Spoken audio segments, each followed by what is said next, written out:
Kinwestiyon ni Attorney Raul Lambino ng PDP laban ang direksyon ng Quadcom hearing ng Kamara na aniya ay napopolitika lang. Pero sa kabila aniya ng mga nasabing pagdinig laban sa mga Duterte, ay tila walang epekto ang mga ito lalo't patuloy na nirerespeto si dating Pangulong Rodrigo Duterte ng mga tao. And as a professor of political law and remedial law, the way the hearings are being conducted in Quadcom, sad to say, I cannot fathom, hindi ko maintindihan hanggang sa ngayon, ano ba ang direksyon ng Quadcom na yan at ano yung kanilang panukalang batas na kailangan nilang maipasa sa House of Representatives para mag-conduct ng ganong klaseng committee hearing. Anong ang aid of legislation yan? Otherwise, mamimisinterpret po yan ng ating mga kababayan na witch hunting lang ito. Ito ay political motivated at ang purpose lang nito ay sirain yung mga Duterte. Huwag nang masyadong gawing politika yung hearings natin sa Congress. Let's focus on vital legislations. Why not focus on crafting legislation that will really help invite more foreign investors to come? PRRD is always a political force. Umapir man siya doon sa Senado o hindi siya umapir kahapon, si Tatay Digong ay isa pa rin sa mga leader na nirerespeto, hindi lamang po sa Pilipinas kung hindi sa lahat ng panig ng mundo. He is still very popular among the ASEAN leaders. Magandang araw mga kaibigan. Good news po. Dalawang good news itong ibalita ko sa inyo. Una, ang Supreme Court nag-issue na ng temporary restraining order para mapigilan ang pag-transfer ng remaining PhilHealth funds papunta sa National Treasury. Ito dahil sa mga petisyon ng iba't ibang grupo. So yun na, temporary restraining order. Wala na, talunan na itong administrasyong ito. Mayroon pang remaining 29.9 billion na hindi pa na-transfer na pundo papunta sa National Treasury. Kaya yun na ang pinigil ng Korte Suprema. Okay, so yung 60 billion na na-transfer na, may pag-asa pa. Ito yung another good news. Dahil another petition or motion ng mga manggagawa, Federation of Free Workers sa buong Pilipinas, pinakinggan na rin na nagdesisyon ng Supreme Court na mag-intervene. Makikialam na. Okay, so may vlog na ako tungkol nito. Nauna, i-review ko lang para mapanood ng mga hindi pa nakapanood. So, salamat sa Supreme Court. Pinakinggan niya ang hinaing ng taong bayan at pinatigil itong hindi magandang ginawa ng administrasyon na ito. Magandang araw mga kaibigan. Ito, good news po ang pag-usapan natin ngayon. Ang Supreme Court may magandang aksyon na ginawa pabor sa taong bayan. At it's an indication na masupalpal, mabutata ang administrasyon ngayon. Ito po sa headlines ng Daily Tribune. Ang balita title is ganito: Supreme Court grants workers group motion to intervene in PhilHealth Fund transfer case. Ito na po. Matagal na pong hinihintay ito ng taong bayan na ang Supreme Court yung direct na mag-intervene, makikialam na. Kasi marami nang naunang petisyon o reklamo ng mga iba't ibang sektor ng society against dito sa PhilHealth PhilHealth Fund transfer nito.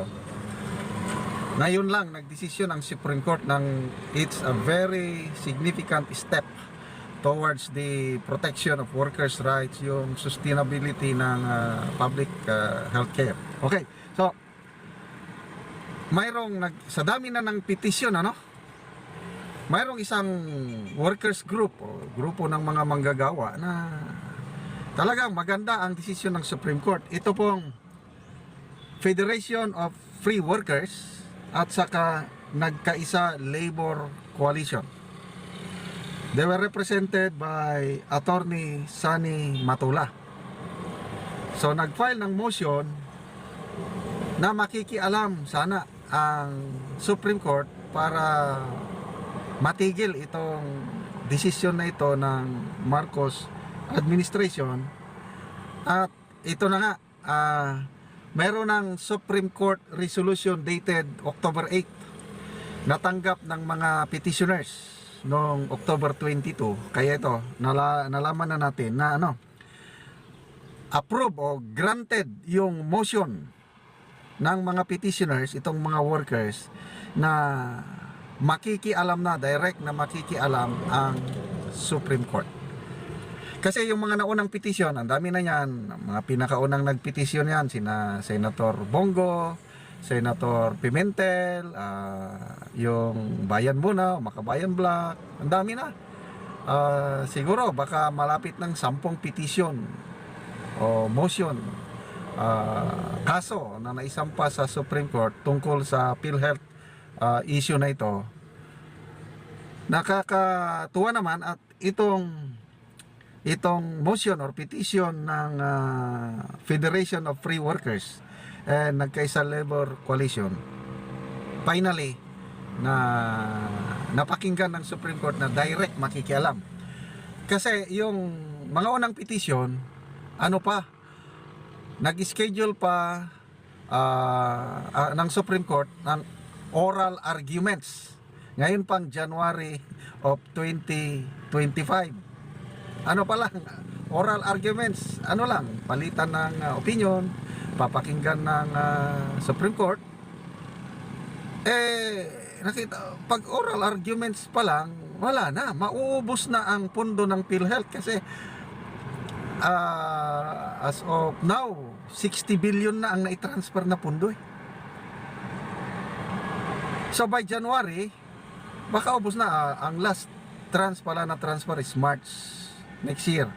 Itra-transfer na yung remaining 29.9 billion. Yung 60 billion na i-transfer na. Baka nga nagastos na eh. So, dahil sa urgency ng sitwasyon na ito, ayun, kaliwat kanan ang mga nagpetisyon, pati nga si former Supreme Court Justice Carpio, yung grupo niya, yung unang sambayan, PMA, UP Law Class of 1975, nagpetisyon na i-stop, ibalik, pinababalik ng mga petitioners yung pundo, yung 60 billion, ibabalik. Yan ang petisyon. Itong iba naman, i-stop. So again, this is a very good news dahil makikialam na, mag-intervene. Ibig sabihin, hindi na lang oral arguments. I don't know kung anong ibig sabihin nila. Basta marami ang natutuwa. Sabi nila, this is a very significant step forward in the ongoing efforts to protect public healthcare funds.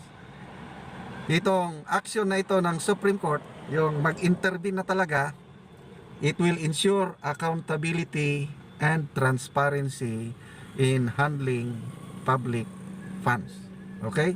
So, congratulations dito sa Federation of Free Workers and Nagkaisa Labor Coalition, represented by Attorney Sunny Matula. Sa wakas, aksyonan na ng Supreme Court. Ano sa tingin nyo? Ano kaya ang... Ako, malaking tiwala ko sa fairness, yung independence ng Supreme Court. Kung ano ang naayon sa batas, kung ano ang nakakabuti, yun ang lalabas.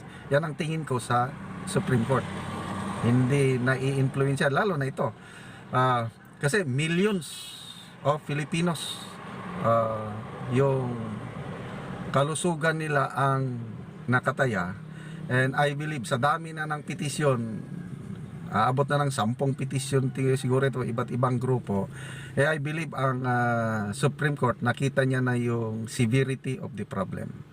At salamat naman at sana mabilisan na desisyon ito at basta ang hiling ng karamihan ng mga petitioner is i-declare itong motion ng workers group na ito is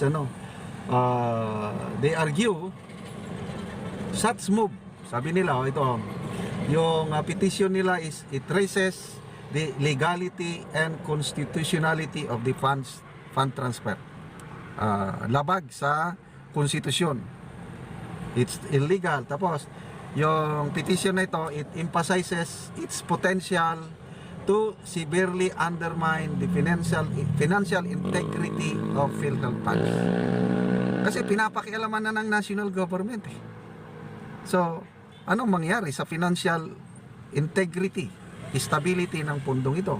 So, sabi ng mga petitioners, yung move ng administrasyong ito, yung pag-transfer ng pondo is, it threatens the ability of PhilHealth to provide essential healthcare services to millions of Filipino workers and their families. And I believe lahat tayo apektado dito dahil kahit ako, member din ako ng PhilHealth, although mas may kakayahan kami na magbayad sa aming hospital bills. Kaya lang, mas maganda kung ang PhilHealth is talagang, ano ba ito? Magserbisyo ng totoo at bakit kasi hindi nga savings yun eh. Ang pagkakaintindi kasi ng administrasyong ito, savings. Paano magkaka-savings? Ang PhilHealth na ang daming unpaid claims. Yung reklamo nga ng Philippine Private Hospital Association of the Philippines, meron pang 6 billion na utang ng PhilHealth sa mga private hospitals na hanggang ngayon hindi pa nababayaran. Paano magkaka-savings? Utang yun, panahon pa ng pandemic, na iserve na ng mga private hospitals yung healthcare, hindi pa nababayaran. Paano nagkaroon ng savings? Yun ang tanong dyan. Kaya ito na po yung isa sa one of the most unpopular move ng administrasyong ito, yung pinakialaman nila ang 90 billion na pondo ng PhilHealth. So, salamat naman sa Supreme Court at ito, again, good news. Pati nga si Senator Bongo natutuwa itong indikasyon na ito na pakikialaman na ng Supreme Court yung issue at hindi nahihintayin yung January 2025 pa na oral arguments. Sana ang manaig ang kapakanan ng nakakarami, hindi yung I don't know kung sinong makikinabang sa 90 billion pondo na ito na ibinalik. Pupundohan yung mga unprogrammed projects ng mga mambabatas atay. So, salamat sa Supreme Court.